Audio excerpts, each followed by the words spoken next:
Բարեկալուս Սիվիլներ, տաղավարում հյուրընկալել եմ Ռազմարտությունաբերության կոմիտեի նախկին նախագահ, Հայաքվե միավորման խորհրդի անդամ Ավետիք Քերոբյանին։ Բարև ձեզ։ Ողջույն։ Շնորհակալ եմ հրավեր ընդունելու համար, պարոն Քերոբյան։ Ձեզ հետ կխոսենք հիմնականում ռազմական եւ ռազմաքաղաքական թեմաներով, եթե վերջին ժամանակ մնայի կանդրադառնանք նաեւ զուտ քաղաքական թեմաների, բայց առաջին հերթին խոսենք այն 44-օրյա պատերազմի հանգամանքները ուսումնասիրող հանձնաժողովի զեկույցից, այսինքն չլսված եւ չքննարկված զեկույցից, որը ըստ վերջին հայտարարությունների ազգային ժողովի նախագահը որոշել է ուղարկել արխիվ եւ այնտեղ կարող են հատուկեն պատգամավորներ կամ պատգամավորների մեծ մասը կարող են ովքեր ունեն գաղտնիության որոշակի մատչում կարող են գնալ եւ ծանոթանալ, բայց խնդիրն այն է, որ լայն հանրությունը չի իմանալու այդ զեկույցից չի իմանալու պատերազմի պատճառների, բարդության պատճառների մասին, թեպետ հայտարարվում էր, որ նաև զեկույցը քննարկվելու է որոշակի, եթե քննարկվել էր, քննարկվելու էր փակ ռեժիմով եւ որոշակի սեղմագիր էր հրապարակվելու եւ այլ եւ այլ։ Ձեզ ճիշտ կլինի այս հարցը ուղղել, որովհետեւ դուք անմիջական նաև մասնակցություն եք ունեցել 44-օրյա պատերազմի ռազմական գործողություններին որպես զինվոր կամ զինվոր, այո։ Ինչ երբ իմացաք, որ զեկույցը արխիվացվելու է, ո՞րն էր առաջին միտքը, որ անցավ ձեր մտքից։ Դե ես կուզեմ մեր ունկնդիրների ուշադրությունը հրավիրել այն իրավական խառնաշփոթին եւ թատրոնին, որ զեկույցի շուրջ ստեղծվել է։ Իրականում, եթե ուշադրություն դարձնենք այդ զեկույցը արխիվ ուղարկելու մասին, չի խոսել ազգային ժողովի նախագահի պաշտոնը զբաղեցնող անձը։ Ինչ որ մամլո խոսնակ, մամլո խոսանք է դրա մասին, հա, եւ սա այսօր իշխող քաղաքական ուժի կամ այլ 5 օր հետո այն բանից, երբ ազգային ժողովի նախագահը ասել էր, որ չի արխիվացվել, լսվելու է։ Այո, եւ այս իրավական խառնաշփոթը, այս թատրոնը, այս բեմականացումը իրականում որ տեղի ունում սրա շուրջ, կոչված մենակ մի բանի, որ մենք մնանք այն հույսով, որ ինչ որ բան վերջի վերջո կա այնտեղ, հա, ինչ որ այդ զեկույցը ինչ որ թերություններ հայտնաբերել է, ինտեգրաներ որոշակի կա։ Այո, իհարկե։ Եվ սա այսօրվա այս վարչախմբի վարքագծի, այսպես ցայտուն օրինակ է, թե իրենք ինչ են անում։ Իրականում, եթե վերադառնանք այդ զեկույցին, հիմա ես անձամբ վառ օրինակ նստած եմ ձեր առջև։ Նախապատերազմյան շրջանում զբաղեցրել եմ բարձր պաշտոն պաշտպանական համակարգում եւ անմիջական մասնակցություն եմ ունեցել, որ շարքային մասնակցություն ունեցել պատերազմական գործողություններին։ Հիմա այդ հանձնաժողովը պետք է կանչած լիներ, լսեր ինձ։ Իհարկե պետք է կանչած լիներ, հա։ Կանչել է արդյոք։ Իհարկե ոչ։ Ես արդյոք միակ կգնայինք, որ կանչեին։ Բնականաբար, իրավունք չունեի չգնալու, հա, ինչպես եւ իրավունք չունի չգնալու ցանկացած այլ մարդ, հա, վարչապետն է գնացել, վարչապետի պաշտոն զբաղեցնող այն ժամանակ նախարարներ եւ այլն, տարբեր մարդիկ գնացել են այդ քննիչ հանձնաժողովին, զեկուցել են կամ քննիչ հանձնաժողովը իրենց քննել է, հա։ Եվ այս ամեն ինչից կարելի է մենակ մի դատողություն անել, որ այս քննիչ հանձնաժողովը ստեղծվել է միայն բեմականացում ապահովելու համար, այսինքն թատերական թատրոնը ապահովելու համար, այդ քննիչ հանձնաժողովը իրականում ոչ մի լուրջ գործ չի արել։ Քննիչ հանձնաժողովի նախագահը ղեկավարը եղել է մի մարդ, որը պատերազմի ժամանակ զբաղեցրել է պաշտպանական համակարգում ինչ որ մի դեր, հա, եղել ազգային ժողովի պաշտպանության անվտանգության հանձնաժողովի նախագահ այն ժամանակ էլ, այսինքն մենք գործ ունենք մի իրավիճակի հետ, որ մարդիկ պետք է իրենց քննեին, եւ ես չեմ կարծում, ասենք, որ այս հանձնաժողովը ինչ որ օբյեկտիվ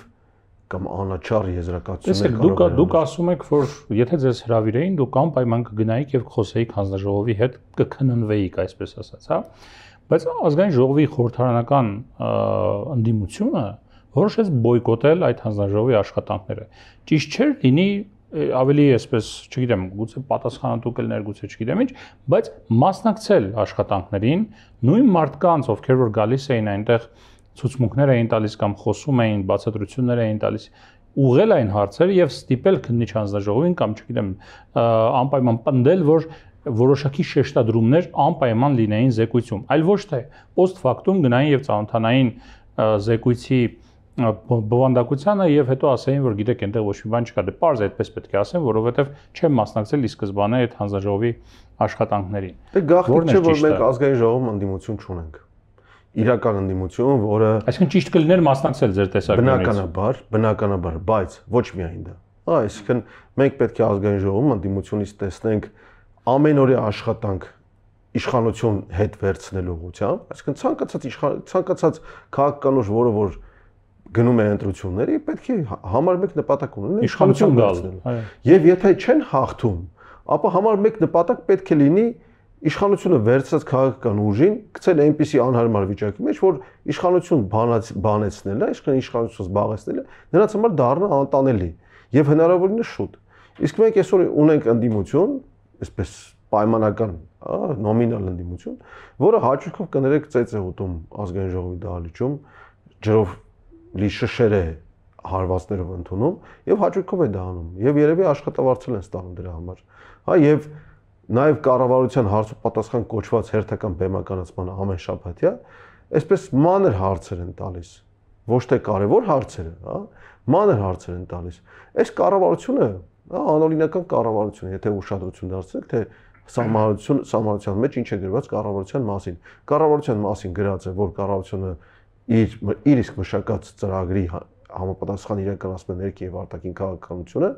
4 տարի այս կառավարությունը գալիս է ազգային ժողովում, ներկայացնում կատարողականը, որը ծրագիրը չկատարելու մասին է։ Իրենց ծրագրի ոչ մի էական կետը ոչ թե չեն կատարել, այլ նույնիսկ չեն փորձել կատարել։ Մասնավորապես եւ նամանավանդ պաշտպանության եւ անվտանգության հարցում։ Ինչը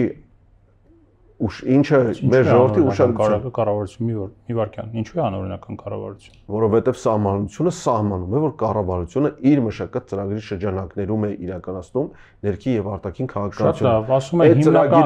հիմնական խոստումը, որը եղել է ամենակարևոր խոստումը մեր, Նիկոլ Փաշինյանը դա է ասում, դա խաղաղության հաստատումն է, մենք դրան հասել ենք։ Իհարկե չեն հասել եւ դա սուտ է, այն ինչի հասել են, դա պատերազմի վախը թարմ պահել եւ պատերազմով անընդհատ վախեցնել Հայաստանի բնակչությանը։ Ես ուզում եմ հիշեցնել, թե 24 թվականին ինչ տեղի ունեցավ Տավուշում, պատերազմով վախեցնելով մարդկանց ձեռից խլեցին սեփականության վկայականով իրենց պատկանող ունեցվածքը, դրա դիմաց հարկատուներից հաշվին, ինչը փոխհատուցումներ տվեցին, ինչը մարդկանց եւ այլն, բայց այդ գործընթացի արդյունքում Բերքաբերի ջրամբարի հյուսիսարևմտյան ափին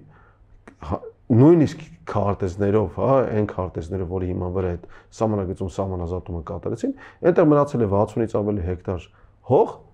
որը պատկանում է Հայաստանի Խորհրդային Սոցիալիստական Հանրապետության այդ քարտեզում, որտեղ գյուղացին, որը այնտեղ ունի սեփականություն հող, չի կարողանում գնալ։ Այսինքն մենք ունենք այնպիսի վիճակ, որ այս կառավարությունը ստախոսության արդյունքում ավելի մեծ հանցագործություններ է գործել, պատերազմի վախեցնելով, խլել է սեփականություն, տվել Թուրքին, խլել է սեփականություն եւ դարձել այն անհասանելի այդ հողի սեփականատեր հանդիսացող գյուղացու համար։ Եվ ոչ միայն դա, այդպիսի օրինակներ բազմաթիվ են։ Դեռ կանդրադառնանք վերադառնալով զեկույցին եւ վերադառնալով այն հայտարարությանը, որ այս կառավարությունը անօրինական կառավարություն է։ Ես անձնական բնույթի հարցեր այս ստուդիայում հատկապես շատ քիչ եմ տալիս եւ գրեթե չեմ տալիս, բայց երբ նման հայտարարություն է հնչում, չեմ կարող չտալ այդ հարցը։ Ձեր եղբայրը եղել է այս կառավարության կազմում բավական երկար ժամանակ։ Իհարկե, էկոնոմիկայի նախարար լուրջ անհամաձայնություններ ենք ունեցել եւ նշանակում հետ կապված։ Կարծում եք, որ ինքը լինելով այդ պաշտոնին նպաստել է այդ անօրինական կառավարության ամրապնդմանը, ծաղկմանը, չգիտեմ, ինքը եղել է անօրինականության մաս։ Այո, իհարկե։ Եթե նա եղել է կառավարության անդամ եւ նա եղել է կառավարության անդամ, եւ ես լուրջ անհամաձայնություն ունեցել եմ հետ եւ նշանակման հետ կապված եւ որոշակի գործողությունների հետ կապված, որոնց ինքը մասնակցել է։ Նաեւ կառավարության կազմում, կառավարության բոլոր անդամները գործում են որպես մեկ ամբողջություն։ Այո, դա այդպես է։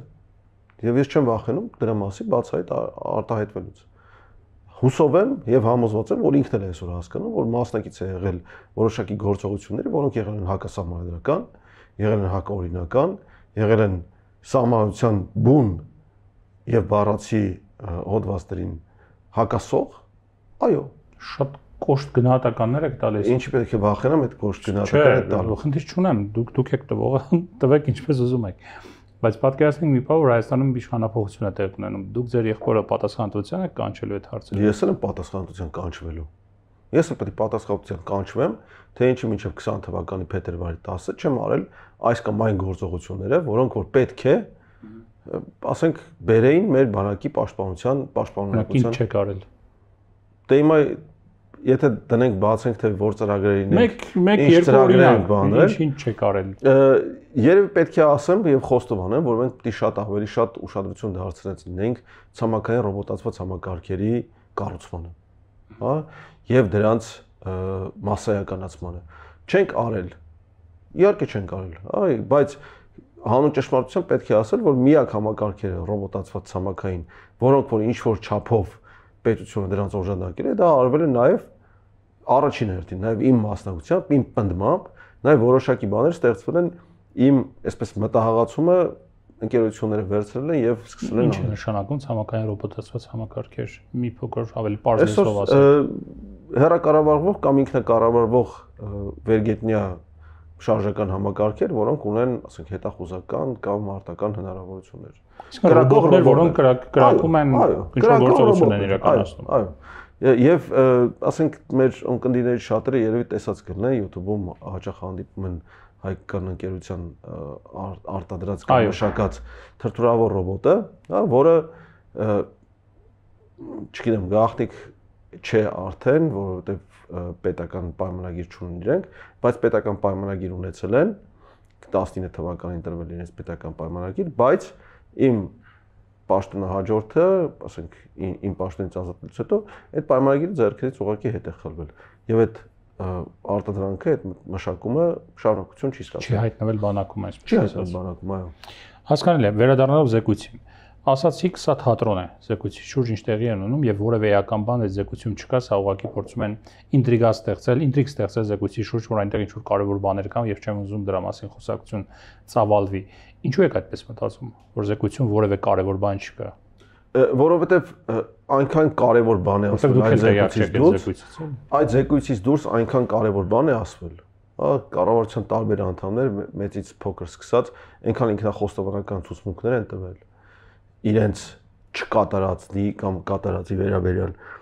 Բերեմ մի փաստ, հա, այն ժամանակ կառավարության ղեկավար հանդիսացող անձը, որը այսօր էլ է նույն պաշտոնին, պատերազմական գործողությունների ընթացքում, հա, ընդ որում պետք է հիշեցնենք, հա, որ ինքը դե յուրե որևէ մասնակցություն չէր կարող ունենալ իր իսկ խոսքերով Հայաստանի Հանրապետության սահմանից դուրս տեղի ունեցող մարտական գործողություններ։ Հիմա է դա ասում։ Հիմա է դա ասում։ Այն ժամանակ էլ չէր կարող ունենալ, որտեղ այն ժամանակ էլ էր դա ասում։ Հա, ինքը պլանավորվող մարտական գործողություններ ասում էր, որ ինքը չի կարող Ղարաբաղի փոխարեն բանակցել, բայց դա չի նշանակում, որ ինքը Ղարաբաղի փոխարեն կռվել չէր կարող, հա։ Դրա մասին չի ասել։ Հիմա է ասում, այո։ Բայց այն ժամանակ պլանավորվող մարտական գործողությունների մասին բացահայտ եւ բաց հարցազրույց է տալիս արտասահմանյան լրատվամիջոցին։ Սա ոչ այլ ինչ է։ Հերբեկային տված հարցազրույցի մասին է խոսքը։ Այո, իհարկե։ Սա ոչ այլ ինչ է, քան պատերազմական հանցագործություն մեր տեսանկյունից, էլի, հա, ասենք, դա պետական եւ ծառայական պլանավորվող, թե արդեն կատարած գործողության մասին էր։ Սկզբից պլանավորվող, հետո արդեն ընթացքի մեջ գտնվող գործողության մասին եւ սա պետական գաղտնիքի մասին օրենքով ընկնում է հույժ գաղտնի տեղեկությունների խոսքը Զանգելանի օպերացիայի մասին է։ Այո, հարավային ուղղությամբ օպերացիայի մասին է խոսքը, որը հայտարարվեց, որ հաջողվել է, բայց հետո հայտարարվեց, հրճակվեց, որ հաջողվել է, կմտնի դասագրքերի մեջ եւ երկու ազգային հերոս ստացան, եթե չեմ սխալվում, այդ դրա արդյունքում դրա մասին հայտարարվեց։ Գեներալներ ստացան ազգային հերոսի կոչում, հետո պարզվեց, որ այդ գեներալներից մեկը չէր ուզում նույնիսկ այդ ազգային կոչումը հրաժարվել է վերցնելուց, մյուսը դրանից հետո պատերազմից հետո քրեական գործով հայտնվեց։ Բարձր պաշտոն ստացավ, նախարարի պաշտոն ստացավ, հետո հայտնվեց քրեական կոռուպցիոն սկանդալի կիզակետում, դատապարտվեց եւ այլն, հա, եւ մենք ունենք եւ ելի եմ կրկնում, սա մենակ մի օրինակ է, հա, զորակոչ զորահավաք դադարացնելը, զորահավաքային պլանները չիրագործելը, համադրումը չկատարելը, հա, մենք մեզ փոխարինել են եկել նոյեմբերի 27-ին զինվորներ, հա, որոնք 40 օր ռազմաճակատում, այո, նոյեմբերի 27-ին եկել են մեզ փոխարինելու, որոնք 40 օր զբաղված են եղել պարապությամբ, իսկ մենք 2 ամիս, կրկնում եմ 2 ամիս անդադար եղել ենք ճակատում, առաջնագծում, հա, եւ այն իրավիճակը, որ ասենք տեղեր ունեն այդ ընթացքում, հա, ուղղակի ասենք հանցագործ իրավիճակ է։ Բայց ինձ ընդհանրապես զարմացրեց, որ դուք ռազմաճակատում եք, որովհետև դուք եղել եք կառույցի ղեկավար, շատ լավ հասկանում եք, ենթադրում եմ, շատ լավ հասկանում եք զինատեսակների։ Դուք ավելի շատ կարևոր գործ կարող էիք անել, չգիտեմ, շտաբում, պաշտպանության նախարարության որոշակի համակարգում, ոչ թե ավտոմատը ձեռնդ մասնակցեիք մարտերին։ Օրինակ, նույն քննիչ հանձնաժողովը պետք է պարզեր, թե ինչու պետական բարձրագույն կարգի գաղտնիքի կրողները, հա, հենց առաջին իսկ ժամից չեն կանչվել եւ ուղարկվել համապատասխան որոշակի ֆունկցիաներով իրենց կարողությունների, գիտելիքների համապատասխան։ Կամ պետք է ասենք նույն քննիչ հանձնաժողովը կանչեր ինձ փորձեր հասկանալ ինչով եմ ես առաջնորդվել, այ լինելով ելի եմ կրկնում պետական բարձրագույն կարգի գաղտնիքի կրող գնալով առաջնագից, եթե ասենք թուրքերը իմանան, որ ես այնտեղ եմ, պիտի հատուկ գործողություն իրականացնեն ինձ գոնե գողանալու։ Իդեպ ես ասեմ, որ մենք նաև հրավիրում ենք օգտագործելով այս եթեր եւ այս հնարավորությունը նաև քննիչ հանձնաժողովի անդամներին հարցազրույցի, որովհետեւ բազմից եղել է, որ նաև նախագահային ենք փորձել հրավիրել։ Իրենց գործը արդեն ավարտվել է, բայց հույս ունեմ կգան եւ կխոսենք դրա մասին։ Այո։ Չէ, իսկապես շատ կարևոր է, որովհետև անգամ ավարտվել է, չի ավարտվել, արխիվացվելու է, չի արխիվացվելու, չգիտեմ, բայց այնուամենայնիվ հաշվետվականության տեսանկյունից գոնե մեզ համար եւ լսարանի համար կարծում եմ կարևոր է իրենց հարցեր ուղղել եւ այդ հարցերի պատասխանները ստանալ, թեկուզ նաեւ ձեր բարձրացրած, այդ թվում ձեր բարձրացրած խնդիրների վերաբերյալ իրենց բացատրությունները ստանալ։ Բացի ուրեմն պատերազմի մասին զեկույցից, որը ենթադրվում է, որ պետք է խոսվեր, որտեղ պետք է խոսվեր նաեւ դասերի մասին, խնդիրների մասին, որոնք որ եղել են, չգիտեմ, պարտության պատճառների մասին եւ այլն, հիմա դրան պետք է դրա շարունակությունը կարծես թե պետք է լինի այն, թե ինչպես է պաշտպանության նախարարությունը եւ բանակը վերափոխվում ընդհանրապես, հա, այդ զեկույցի դասերի արդյունքը պետք է լինի այդ բանակի վերափոխումը, ինչ որ առումով նաեւ, որովհետեւ սխալների գույքագրում, թերությունների գույքագրում եւ նաեւ որոշակի առաջարկներ ինչ անել հետո։ Այն ինչ տեղի ունենում բանակում հիմա, սպառազինության գնումներից սկսած, որոնք որ մենք գիտենք եւ հանրային հարթակներում, այո, դրա մասին հայտարարվում է, հա, մինչեւ պաշտպան հայրենիաց ծրագիր, ուրեմն այս զորավարժանքներ, որի մեջ ներգրավում է մոբ ռեսուրսը, հա, եւ նաեւ հայտարարությունները նրա մասին, որ բանակի ծառայության ժամկետը կարող է կրճատվել եւ կրճատվելու է արդեն դա հաստատ է պաշտպանության բանակի ներողություն պաշտպանության բանակի եմ ասում պաշտպանության նախարարության ծախսերը 100 միլիարդ դրամով մոտավորապես, բայց ելի իրենք մնալու են ամենաբարձրը 2017-18 թվականից սկսած հաշվի չառնելով նախորդ տարվա ծախսերը։ Ինչ կարող եք ասել նախ բանակի վերափոխման տեմպերի մասին եւ սկզբից դրանից սկսենք եւ սպառազինության գնումների վերաբերյալ։ Տեսեք, այդ զեկույցի հետևանքով կամ արդյունքում դրա եզրակացությունների արդյունքում պետք է վերափոխվեր ոչ միայն մեր պաշտպանության համակարգը, այլ նաև ընդհանրապես պետական կառավարման համակարգը, որտեղ պատերազմին մասնակցում է ոչ միայն բանակը, այլ պետությունը ամբողջությամբ, հա, եւ պարտավոր է մասնակցել պետությունը։ Հիմնականում պետությունն է մասնակցում, համակարգն է մասնակցում, ռազմական միտքն է մասնակցում։ Տեսեք, օրինակ զորահավաքի եւ զորահավաքային պլանների պարտականությունը կառավարությանն է։ Կառավարությունը անմիջապես է պատասխանատու զորահավաքային պլանների եւ դրանց իրագործման համար, ինչը չի արել եւ պատասխանատվության էլ չի կանչվել, հա։ Բանակի եւ ընդհանրապես պաշտպանական համակարգի մասին շատ կարելի է խոսել, բայց մենք լինելով փոքր պետություն, չունենալով ռազմավարական խորություն ընդհանրապես եւ չունենալով մատակարարման անխափան ճանապարհներ, պարտավոր են կառուցել համապարփակ պաշտպանության եւ անվտանգության համակարգ, որում յուրաքանչյուր քաղաքացի, յուրաքանչյուր կառույց կազմակերպություն, պետական, տեղական ինքնակառավարման մարմինները բոլորը պետք է իմանան իրենց դերը, պետք է վարժված լինեն դերին, պետք է պատրաստ լինեն եւ պետք է կարողանան կատարել իրենց վերապահված գործողությունը ամբողջությամբ, որտեղ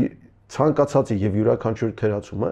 բերելու է եւ կարող է բերել եւ բերելու է անդառնալի հետևանքների։ Ինչը տեսնում ենք։ Օրինակ, նույն այդ պատերազմից հետո, 20 թվականի պատերազմից հետո մենք ունեցել ենք կորուստներ, մարդկային եւ տարածքային կորուստներ, այդ թվում նաեւ պաշտպանական համակարգի եւ պետական կառավարման համակարգի թերությունների թերացումների պատճառով։ Ես խոսում եմ 21 թվականի ներխուժումների մասին եւ տարածքային կորուստների մասին 22-ի, 23-ի եւ այլն։ 24-ի մասին էլ չենք խոսում, 24-ին առանց պատերազմական գործողությունների Հայաստանի տարածքից թուրքերի տիրապետությանը տրվել տարածքներ, հա։ Եվ այստեղ մենք գործ ունենք, այո, իսկապես պետական կառավարման եւ 24-ի մասին նկատի ունեք դելիմիտացիա դեմարկացիան տարուշում։ Այո, 24-ին ասենք առանց ռազմական գործողություններ են մեզնից տարածք խլել։ Եվ մենք պետք է լուրջ հետևություններ անեինք այդ ամեն ինչից, բայց այդ հետևությունները չեն կարել։ Այդ նաև այն պատճառով, որ ընդդիմություն ներկայացող ուժերը եւ դիմություն, հա, իշխանություն ներկայացող ուժերը իրար հետ այսպես քաղաքական վոլեյբոլ են խաղում կամ քաղաքական թենիս են խաղում մեր աչքերի առջև եւ մեր հարկատուներից հաշվին, հա, բայց իրականում որևէ առաջընթաց պետության եւ պետական համակարգի վերափոխման, բարեփոխման ուղղությամբ ընդհանրապես չենք տեսնում։ Տեսնում ենք լրիվ հակառակը, տեսնում ենք կոռուպցիայի ծաղկում, տեսնում ենք իշխանության յուրացման անընդհատ փորձեր եւ կոռուպցիայի ծաղկում որտեղ բանակում եւ կառավարությունում, այո։ 1-2 օրինակ, եթե նման լուրջ մեղադրանք է, եթե դե կոռուպցիան մենակ կաշառք ուղիղ կերպով կաշառք վերցնելը չէ, հա։ Այո։ Վարշապետի մամլո խոսնակի հետ կապված կա կոռուպցիայի կանխարգելման հանձնաժողովում վարույթ դեռևս 2022 թվականից սկսված, որը ավարտին չի հասցվել։ Այդտեղ Շիրակի մարզպետ եղած ժամանակ շահի լուրջ բախման շահերի բախման վերաբերյալ էլ կա հակակոռուպցիոն վերաբերյալ կա իհարկե, բայց ասենք եթե մեղադրանքների բնույթին ծանոթանաք, իհարկե ցավոք չեք 100 միլիոն դրամների հասնող։ Այո, 100 միլիոնով դրամների հասնող, բայց պետք է գնաք փնտրեք այնպիսի չարամիտ կաշառակեր կամ չարագործի, որը պաշտոնից ազատվելուց հետո վերեկենում երեխաների հետ գնում է առաջնագիրց իր այսպես ճակերտավոր վայելածը թուրքի գնդակի տակ վայելելու, էլի։ Պետք է շատ լավ ման գալ, էլի, այդպեսի մարդու։ Գիտեք, առաջնագից գնալը ինդուլգենցիա չի, եթե մարդը սխալներ է գործել։ Իհարկե, բայց դա որոշակի պատկերացում մարդու մասին կարող է։ Պատերազմի ժամանակ էլ շատ մարդիկ են գնացել առաջնագից, իրանք բայց ունեցել են խնդիրներ եւ դրանից առաջ եւ դրանից հետո օրենքի հետ կապված։ Իհարկե։ Բայց վերադառնալով թե ինչ է նաև տեղի ունենում, ասենք նույն կոռուպցիայի կանխարգելման հանձնաժողովը վարչապետի պաշտոնը զբաղեցնող անձի հետ կապված վարույթ հարուցեց իր բառամթերքի հետ կապված եւ այսպես հանդիմանանքով ասեմ, չգիտեմ, մեղադրանքով ասեմ, պարզ դարձավ, որ այո, նա իրապես խախտել է վարքագծային կանոններ։ Բայց նա ընդունեց, ասաց այլևս չեմ անի։ Վարույթից հետո։ Վարույթից հետո։ Պարզվեց, որ խախտել է։ Այո։ Եվ ընդունեց, բայց շարունակում է խախտել, շարունակում է կատարել այնպիսի գործողություններ, որոնց համար ուղիղ լիազորված չէ սահմանությամբ եւ օրենքներով։ Շարունակում է հանդես գալ որպես մասնավոր անձ, որի իրավունքը չունի։ Բանակի բյուջեի կրճատում,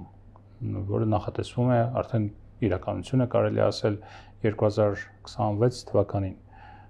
Ինչպես է վերաբերում այդ նախաձեռնության եւ բացատրություններին։ Բացատրությունները մոտավորապես այնպիսին են, եթե կոնտեքստը նաեւ դրանց հավերցնենք, որ եղել են անհրաժեշտ եւ անհապաղ ծախսեր 2025-ի համար իրականացնելու դրա համար բարձրացվել է բանակի բյուջեն, այսինքն գնումներ եւ այլը, եւ օպերացիոն ծախսերի վրա դա չի ազդելու, այսինքն բանակը շարունակելու է ստանալ այն գումարը, ինչ մինչ այդ ստացել էր։ Զուտ հիմա այդ ծախսերի անհրաժեշտությունը չկա, առաջ են գցվել, այսպես ասած, որոշակի ծախսեր 25-ին եւ հիմա կրճատում են։ Ուրեմն հաշվի առնելով թե մենք ինչ պայմաններում ենք գտնվում, եւ դրանից մի քիչ առաջ խոսեցինք մատակարարման ճանապարհների եւ այլն։ Մենք պետք է անշեղորեն ավելացնենք ծախսերը, անընդհատ ավելացնենք ծախսերը մեր պաշարները լրացնելու ուղղությամբ։ Տեղական ռազմարտությունաբերությանը պետք է այդ գումարները ուղղվեն եւ արտաքին գնումներին այն ուղղությունները, որը չենք կարող սեփական արտադրական կարողությունների հաշվին արտադրել։ Եվ այստեղ կրճատելու մասին ընդհանրապես խոսակցությունը դա հանցագործություն է հենց այդ տեսանկյունից էլ, որ պաշտպանական համակարգը ամբողջությամբ չվերափոխած, ամբողջությամբ չկառուցած պարփակ պաշտպանության եւ անվտանգության համակարգը, ինչպես մի քիչ առաջ ասացի, հա, գնալ պաշտպանական ծախսերի կրճատման, դա ուղղակի հանցագործություն է։ Դա ինքնախոստովանություն է նաեւ, որ պատրաստվում են կատարել մեծ ծավալի հանցագործություն, Իսկեն չկառուցել պաշտպանական համակարգ, հույսը դնել ինչ որ նախաստորագրված ինչ որ թղթի վրա։ Մի փոքր ուռճացված չեն այդ մեղադրանքները, որովհետև այն ինչ կոնը մենք ենք տեսնում, թեկուզ որոշակի այցելությունների արդյունքում անձեն աչքով կարելի է դրանք տեսնել, որովհետև Հայաստանը փոքր երկիր է, այդ պաշտպանական համակարգերը, բունկերների, չգիտեմ, ամեն ինչի տեսքով կառուցվում են սահմանին, այնուամենայնիվ, այնպես չի որ չեն կառուցվում։ Դե կառուցվում են այնպիսի տեղերում եւ այնպիսի բաներ, որոնք թշնամու մի հարվածից ոչնչանալու են։ Չէ, դե լավ։ Իհարկե։ Ես համոզված եմ եւ իրենք էլ այնպիսի ամրաշինական կառույցները, որոնք դիմանալու են մինչեւ 500 կիլոգրամ ուղիղ հարվածի պարագայում, ռումբի ուղիղ հարվածի պարագայում դիմանալու են դրանք ոչնչանա մի հարվածից։ Հա, իհարկե, այդ մի ռումբը գցելու են ախր, որովհետև ունեն այդ հնարավորությունները գցելու այդպիսի ռումբեր, ունեն այդ զինամթերքը եւ կիրառելու են։ Հա, ինչպես ասացիք, դրանք աշկի առաջել տեսանել են թե որտեղ են կառուցում այդ ամրաշինական կառույցները։ Չէ, ամեն ինչ էլ կարելի է վերացնել, Ֆորդոյի բաններ կառուցել վերացրեցին, բայց դե պաշտպանական կարողությունները կենտրոնացնելու փոխարեն պետք է այդ պաշտպանական կարողությունները տարածաբաշխել։ Ոչ մի խոսք չի ասում եւ ընդհանրապես համոզված եմ չի էլ արվում երկրի տարածքի ամբողջ տարածքի օպերատիվ կահավորման մասով։ Ամբողջ տարածքի պետք է օպերատիվ կահավորվի, հա։ Մենք այսպես սահմանագծից ամբողջ խորությամբ պետք է ունենանք պաշտպանական կառույցներ, բնակավայրերի մոտ պետք է ստեղծվեն եւ մեծ եւ փոքր բնակավայրերի մոտ պետք է ստեղծվեն այսպես ամրացված շրջաններ, բնակչությունը պետք է պատրաստ լինի այդ ամրացված շրջաններում անձնի պաշտպանության, պարտիզանական պայքարի համար պետք է ստեղծվեն հնարավորություններ, կուտակվեն պաշարներ, կուտակվեն եւ բաշխվեն այդ պաշարները եւ այլն եւ այլն։ Ոչ մի նման բան չի արվում, որտեղ դրա մասին մտածող էլ չկա։ Վստահ եմ, որ դրա մասին մտածող չկա։ Ինչի որովհետեւ այդ խնդիրը չի էլ դրվել։ Խնդիրը դրվել է հայտարարություն, այսինքն օրենքել ընդունվեց, եթե չեմ սխալվում, հիմա կարող է հստակ չհիշեմ, բայց տարածքային ուրեմն պաշտպանության համակարգեր են ներդրվում, այդ իմ ասած, չգիտեմ, բունկերներն ու եւ այլ մյուս բաներն են կառուցվում, պաշտպանական ամրաշինական կառույցներն են կառուցվում, սպառազինության թարմացում է տեղի ունենում, որոշակի ծրագրեր, որոնց մասին մենք գիտենք նույն պաշտպան հայրենաց ծրագիրը, որ իրականացում է պաշտպանության բանակում, այսինքն նաեւ կադրերի պատրաստման տեսանկյունից Վազգեն Սարգսյանի անվան ռազմական ակադեմիան է վերափոխվում ընդհանրապես եւ այնտեղ սկսել են աճել ընդունելությունների, ընդունվողների քանակն է սկսել աճել եւ այլ, քիչ է դա։ Դե եթե վերադառնանք բանակի բարեփոխմանը, զուտ հիշելով ասացի, կարող է շատ ավելի բաներ կան։ Ես դրան ավելի շատ բաներ կարող եմ ասել, ինչ որ արվում է, բայց արվում է հետեւյալը, հա, առաջնագծում հենց սահմանին կառուցվում են վերգետնյա կառույցներ, թիթեղյա տանիքով։ Լավ բան է, թե ոչ։ Այս վերջերս մի շվեդ մոտոցիկլիստ գնաց իր մոտոցիկլով հասավ հենց ուղիղ սահմանին կանգնած զինվորների կացարանի մոտ։ Պետք է կարողանար, թե ոչ։ Բանակում իհարկե չպետք է կարողանար։ Բանակում չեն դադարում ոչ կանոնադրական հարաբերությունների հիմքով ինքնասպանությունների հասցնելը։ Դա փաստ է, թե ոչ։ Փաստ է, իհարկե փաստ չէ։ Մենք խոսում ենք ծառայության կրճատման ժամկետից, բայց չենք բարձրացնում, որ դա պետք է լինի արդյունք, ոչ թե նպատակ։ Փաստ է, թե ոչ։ Այսինքն պրոֆեսիոնալ բանակի անցման արդյունք դա պետք է լինի, ես ճիշտ եմ հասկանում։ Դա պետք է լինի համապարփակ պաշտպանության եւ անվտանգության համակարգ կառուցելու արդյունքը, որում պետք է լինի զինված ուժեր, պրոֆեսիոնալ մարտունակ, ժամանակից սպառազինությամբ համալրված, որում պետք է լինի ակտիվ պայստազոր, որը պետք է, ասենք 2-3 ժամվա ընթացքում գա կանգնած բանակին օգնության, պետք է լինեն տարածքային պաշտպանության ուժեր կայուն կազմով, որտեղ մարդիկ պետք է իմանան իրենց անելիքը, իր հրամանատարությունը, կապի միջոցները եւ մնացած ամեն ինչը։ Պետք է լինեն տեղական պաշտպանության ուժեր տարածքի բնակիչներից կազմված եւ այլն, ես ասում եմ բաներ, որոնք որ չեն արվում։ Հա, տեսնում ենք նաեւ այսպես անպագորգոր հայտարարություններ, որ վարժական հավաքներից խուսափելու համար պատիժը պետք է խստացվի։ Եվ նաև խոստովանություն, որ նախորդող տարիների ընթացքում այդ հավաքները կատարվել են անարդյունավետ։ Ինչ որ մեկը պատասխան չի տվել դրա համար։ Պատասխանատվության չի կանչվել դրա համար։ Ես ինքս անձամբ մասնակցել եմ 23 թվականին եւ ձեր նաև վարժական հավաքին մասնակցել եմ, տեսել եմ թե ինչ սկզբունքով է բանակը ուզում վերափոխի իր պաշտպանական համակարգը, տեսել լինի նույն բանը, ինչի մասին խոսում ենք։ Այսինքն մերը մի քիչ ուրիշ էր, որովհետև մենք սեփական նախաձեռնությամբ լիքը բան էինք տարել հետներս, հա, օրինակ նույն այդ վարժական համակարգի ճանապարհ ունեք, այո, այդ նույն վարժական համակարգերին նաև մեր նախաձեռնությամբ սեփական ամենագնացներն էինք տարել, սեփական, չասեմ սեփական, բայց բանակի այսպես գույքից բացի լիքը ուրիշ բան էինք տարել, սեփական հեռադիտակ, ջերմատեսիլ, երկրորդ համազգեստ, ասենք, օրինակներ են բերում, որոնք որ պետք է լինի, բայց չի լինում։ Դրանից հետո ոչ մեկ անգամ այդպիսի բան տեղի չի ունեցել։ Եվ մենք շարունակում ենք խոսել բանակի բարեփոխման մասին, բանակի մարտական ոգու, բայց դրա հետ միասին տեսնում ենք կառավարության ղեկավարը վերեկանում ասում է բանակը չպետք է լինի մեր անվտանգության համակարգի առաջնային մասը։ Թիվ 1 երաշխավորը, ով պետք է լինի։ Ինչ որ ստորագրած թղթեր, որոնց ամբողջ աշխարհում էլ ստորագրած թղթին ոչ մեկ ոչի բանի տակ չի դնում։ Դե հələ որ դնում են եւ 1 տարի 7 ամիս, ինչպես կառավարությունից են ասում, կրակոտ չի եղել սա։ Դե ընդ չէ։ Տեսեք, չեն ասում կրակոտ չի եղել, որտեղ կրակոցներ եղել են։ Չի վիրավորվել եւ չի զոհվել։ Այո։ Համոզված եմ, որ նաեւ որոշ դեպքեր թաքցնում են, որոշ դեպքեր ունենք չբացահայտված սպանություններ։ Համոզված եմ, որ չբացահայտված սպանությունները հակառակորդի կրակոցից։ Դե չեն ասում ինչից։ Չեն ասում ինչից, հա? Եվ եթե տեսնենք, ասենք զենքի այդ անզգուշ վերաբերմունքից, այսքան չէր լինում նախորդ տարիների ընթացքում, ինչքան վերջին 2 տարվա մեջ։ Հա? Պետք է ստուգել։ 5-10 դեպք եղել է զենքի այդ անզգուշ վերաբերմունքից։ Գցում են դրա վրա։ Բայց ուզում եմ հիշեցնել, որ նույնիսկ այս տարվա մարտ-ապրիլ ամիսներին Սյունիքում կրակում էին բնակելի տների վրա։ Ավելին, այդ ժամանակ նաև ադրբեջանական կողմը իրենց մամուլի միջոցներով եւ տեղեկատվական գրողներ էր կազմակերպում, ասել որ Հայաստանը պատրաստվում է պատերազմ։ Հետևաբար այն թեզը, որ 1 տարի 7 ամիսի սահմանին լարվածություն չկա, դա սուտ է։ Շնորհակալ եմ զրույցի համար։ Ձեզ շնորհակալություն։ Սիվիլնետ տաղավարում ես զրուցեցի Ավետիք Քերոբյանի հետ։ Առողջ եղեք։ Կհանդիպենք։